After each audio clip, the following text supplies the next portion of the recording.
Right now at 3:30, we are now on verdict watch for convicted murderer Howard Steven Ault. He's appealing his death sentence for yet a third time, and Local 10's Leanne Morahone is joining us live. She's outside the courtroom in Fort Lauderdale, and the jury has been deliberating this for a little while now, right, Leanne? Yeah, since noon, they've been deliberating. This is the third time that a jury has considered whether to send Howard Steven Ault to death row. The first two times, the juries found that he should be sentenced to death for this, but appeals have sent us back to this situation again. And so right now the jury is deliberating and trying to figure out what his fate should be.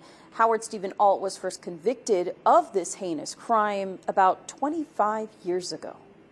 You are asked to make the most difficult decision any jury could be asked to make. The stakes could not be higher. Closing arguments Wednesday in the third penalty phase trial of Howard Steven Ault. He was convicted in 1999 for rape and murder. And the memories of two murdered girls to and put the Alicia final Jones into his Fort Lauderdale home with candy, then raped the 11-year-old in front of her 7-year-old sister. And woman and Alicia Jones, his Fort Lauderdale home in November of 1990. I suggest the aggravators far outweigh the mitigators.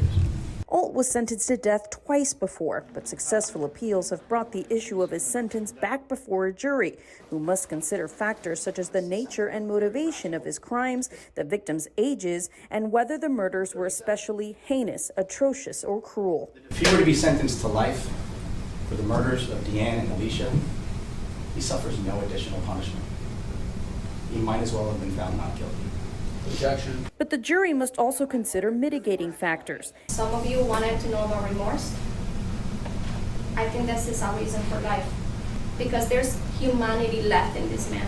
His defense told the jury about Ault's childhood sexual abuse, chaotic family dynamic, and mental disorders. We are not here to suggest we don't punish damaged and broken people. We do. But we take their damage into consideration. So the jury must unanimously decide that the state has proven their burden, that the death penalty is even legally appropriate in this case. And they also must find that the state has proven one of the aggregators that they presented during this case. Once they do that, then they can proceed to deciding whether they want to recommend a life sentence for Howard Steven Ault or the death penalty.